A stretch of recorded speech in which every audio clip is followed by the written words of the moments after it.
the better part of the last decade, the Minnesota Vikings dominated the Detroit Lions at the old Metrodome, winning 12 straight in the 2000s. Since closing the old place down and opening U.S. Bank Stadium, the Motor City Kitties have flipped the script, winning 3 of the last 4 in the Twin Cities, including both games at the Bank, which is something the Vikings desperately needed to stop today to keep at the top of the crowded NFC North standings. Opening drive was a good one. Latavius Murray spins, breaks the plane of the goal line with the ball for a touchdown before the fumble, and it's 7-0 Minnesota. And after that, the Viking defense got Matthew Stafford acquainted with the U.S. Bank Stadium turf. Tom Johnson and Sheldon Richardson tag team for the sack. Lions did kick a pair of field goals, though, and only trailed 7-6 at the break. Third quarter, welcome back Dalvin Cook. It's his first game back since week 4 after dealing with a hamstring injury. Remember, he tore his ACL last year against the Lions, and I'd say he's getting a little revenge on that 70-yard run. A few plays later, it sets up Kirk Cousins with a 2-yard touchdown to Adam Thielen. Thielen didn't have 100 yards receiving for the first time this year, so it broke his streak, but don't think he really minds in the end zone right now. It's 14-6, and that was plenty for the Viking D as they sacked Stafford a franchise record 10 times. Danielle Hunter right there, he had 3 of them and kind of made Stafford what you'd call punch drunk in boxing. He could feel the pressure all over. Maybe that's why he tried whatever that was. I guess it was a pitch. Hunter picks it up and rumbles 32 yards. Fitting into this one that the defense would get the touchdown. They win it by a final of 24-9. Again, franchise record 10 sacks. They hounded Matthew Stafford all day, and that's kind of easy to point what won this football game. A lot of that had to do with coverage. I think our guys covered well in the back end. And obviously the guys up front were very diligent in their rush, the way they rushed the quarterback and their desire to get there. To bring the quarterback down. And, it's one thing to have a good quarter, a good half, but to do it for 4 quarters, it was a complete game by our defense, and certainly the biggest reason why we were able to come out with a win. Elsewhere in the NFC North, the Vikings will play Chicago after the bye week. They went all over Buffalo today, 41-9. Game you just saw on KDLT, the New England Patriots defeated the Packers 31-17. Packers now 3-4-1 in the AFC West. Cleveland is a factory of sadness. Kansas City's a factory of points. That went about the way you'd expect. And Denver missed a field goal at the buzzer to fall to Houston, 19-17. The South Dakota State Championships are set, while teams in Iowa and Minnesota are one step closer to their football title dreams after a wild week of playoff action. We look back at the best sights, sounds, and moments from prep and college football in tonight's latest edition of Gridiron Greatness. Warriors! What is your profession? Oh, yeah, we going. What are we gonna do? We going. Do what we do, boys. Okay, it's ours for the taking. We will not be denied. Starting up. Let's get fired up! We are fired up! Let's start the brotherhood! Family on 3. 1, 2, 3. OG! Win! Give you a second just to catch your breath, 'cause I can see that your heart is jumping out your chest. Pierre Strong Jr. breaks the tackle. He's run away from the Bears again. It's time you accepted this. Gladiator, gladiator, gladiator. Fit to fight with the gods and the giant slayer. Bone shaker, dominator, freight train wrecking ball.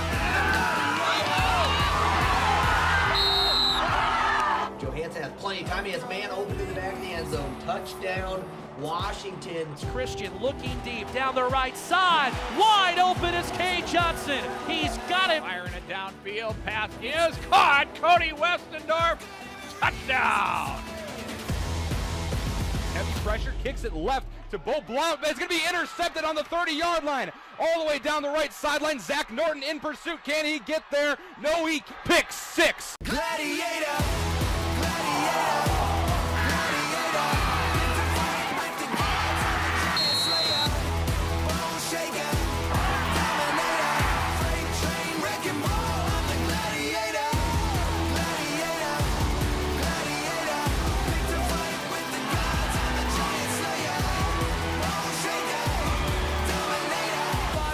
Inside the 15, and he's gone.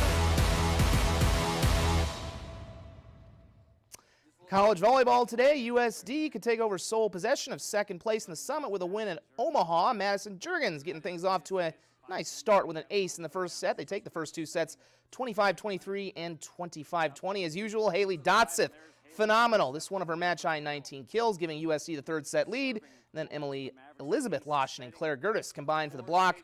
As the Yotes get the sweep 3-0, they wrap up the regular season at home next weekend.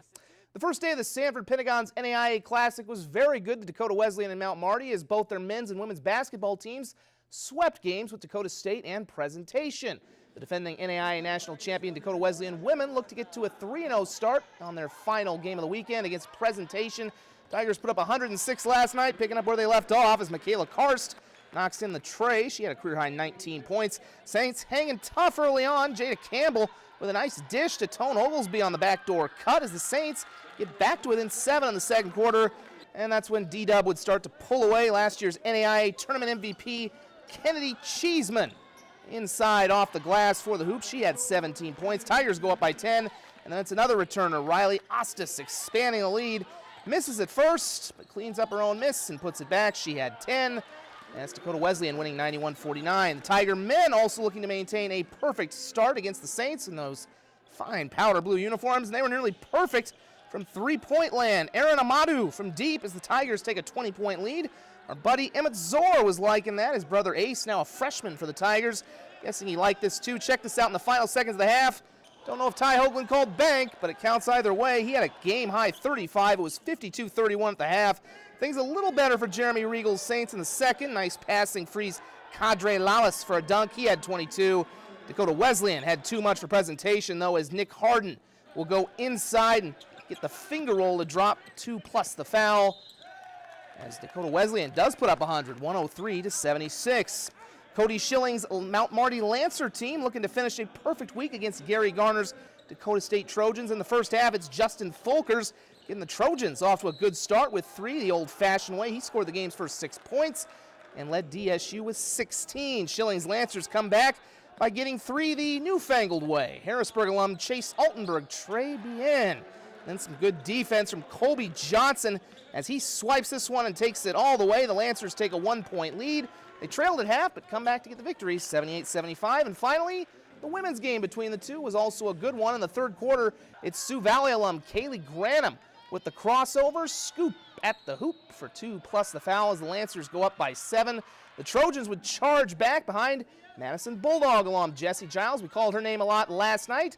She had a pretty good night again as well. She gets the Trojans back to within 4. Then in the fourth quarter, it's Raven Patton flying in for the steal. She'll spin and score at the hoop. Trojans got within 1, but Mount Marty would stop the bleeding from there as Ali Kucha would throw one up and in for her team. They go on to get the victory by a final of 79-71. Kucha, by the way, had 11 points on the day. Timberwolves lose to Portland. Stampede losing Des Moines. We're back in 1 moment.